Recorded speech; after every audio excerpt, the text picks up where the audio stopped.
Hey guys, you asked for it and here it is, another fixing of deliciously evil supervillains you've never heard of.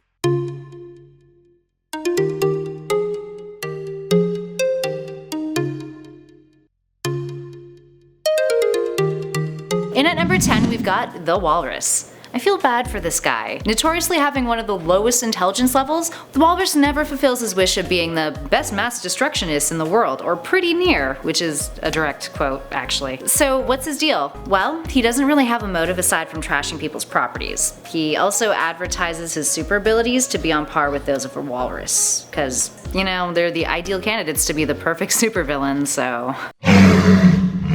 In at number 9 we've got the Slug. What makes a great supervillain? 1,200 pounds. Or at least that's what Mark Gruenwald thought when creating his villain for Captain America in 1987, that went on to be a criminal kingpin who just wanted to be like the Penguin oh so badly. But that's about it. He doesn't have any special abilities beyond that and isn't particularly rememberable. But he does have a super rad hovercraft that he uses to get around, and you know, that's some ultimate laziness goals right there, guys. And at number 8 we've got the 10-eyed man. Okay, this seems like somewhat of a useful ability, right? Being able to see out of 10 eyes? Yeah, totally. Except when they're on your fingertips. Yeah. And we're not talking some Pan's lap here. Oh, no. He's got a mad case of vengeance for Batman after he made him lose his eyesight in the first place, but come on, dude. Do you really think reconnecting your optic nerves to your fingertips would give you the upper hand? No pun intended. How did Batman defeat him in round 2? He threw objects at him, and the 10-eyed man instinctively caught them with his hands. Yeah. At number 7, we've got the Condiment King. You know what really kicks some superhero butt? Dijon mustard. Really knocks the wind out of them. Meet Condiment King, a dude in a backwards baseball cap who squirts condiments at his foes. He appeared in Batman the Animated Series and has had the occasional cameo in a few comics over the years, but for some reason never really proved to be much of a threat. So unless you have a strong dislike to ketchup or a deadly allergy to mustard seeds, you'll probably survive an encounter with this villain. But beware his puns. Seriously, they're pretty bad. I knew you'd catch up to me sooner or later.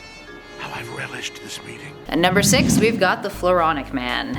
Ooh, this one's great. We touched on one drug-based superhero on our last list, Snowflame, but guess what? Cocaine is not the only drug-inspired villain out there. Meet FLORONIC Man, a villain literally made out of weed. He was part of a Batman storyline called Reefer Madness. His abilities include being able to grow marijuana at will and to tell bad jokes. But of course, he's got a bit of a memory problem. You just have no long-term memory because you get high all the time. Don't preach to me. But turns out he's not all that bad, having intervened in a plot with Snowflame. Regardless, Batman still finished him off by decapitating him when he finds out that he's been pushing weed in Gotham. Number 5, ice cream. Hey, you know what would be a really useful superpower? Turning things into ice cream. Think of the profits you can make during the summertime. It'd be amazing. But you know what wouldn't be useful? Having the power to turn yourself into ice cream. But someone still thought it was a good idea to invent a villain that could do just that. This is Ice Cream, spelt E-Y-E like an I, and scream like screaming. He's an X-Men villain who can transform himself into literal ice cream, which unfortunately in the illustrations looks a lot more like diarrhea. So how did the X-Men defeat him? They turned him frozen while he was in ice cream form.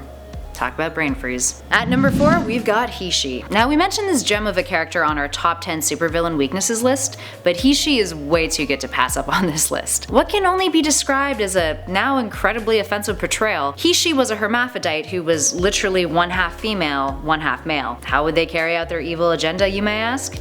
By turning on their female side and seducing men, like literally doing this and seducing men. Now upon a successful seduction, they would turn around, full frontal, and then kill them with their male side, which would beat them up and then steal their money.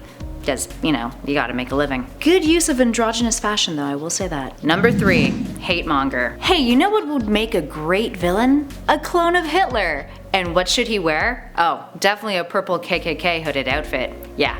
Sounds about right. Someone actually thought that and created a character by the name of Hate Monger. During World War II, it was incredibly easy to create villains that were any Axis nationality, which probably didn't help the pretty serious problem of xenophobia that would devastate a lot of people in the years after the war finished. Hate Monger would use his hate ray to fend off his enemies, which was literally a gun that shot out hatred. He even tried to build a giant hate ray to fire at the Earth and bounce off the moon until the Fantastic Four decided to put a stop to his antics. But then they unmasked him and surprise, it was Adolf Hitler. How very Scooby-Doo of them. And at number 2, we've got the armless Tiger Man. Yes, that's right. Now don't get me wrong, just because you have a disability doesn't mean you can't be a superhero or a supervillain. It probably won't be easy, but you could definitely prevail and achieve your dreams. Don't let your dreams be dreams. But the combination of also being a half man, half tiger, well, let's just say genetics probably aren't in your corner on this one. Armless Tiger Man was a Marvel villain in the 1940s who, prior to his career in villainy, was just a regular Joe working at a German factory. He got into an accident with a machine and the Nazis thought, hey, let's ship him over to America and cause some chaos. Some of Armless Tiger Man's favorite activities include kicking machines and destroying factories with his feet.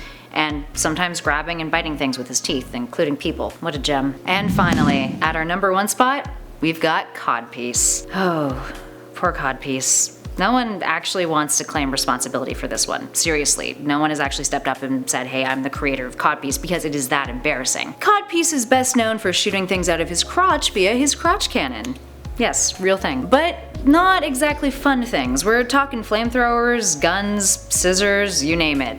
And how did he choose a life of crime? CODPIECE asked a girl out on a date and was rejected, claiming he wasn't big enough. And by this she meant his height, FYI. But of course, he developed an inferiority complex because of it, and decided he could shoot up people because of it. Well, that was fun, wasn't it? Nothing like a bad supervillain to make you feel better about yourself at the end of the day. That's it for now, my nerdy friends. Don't forget to hit that like and subscribe button for more nerdy lists, and I will catch you in the next one.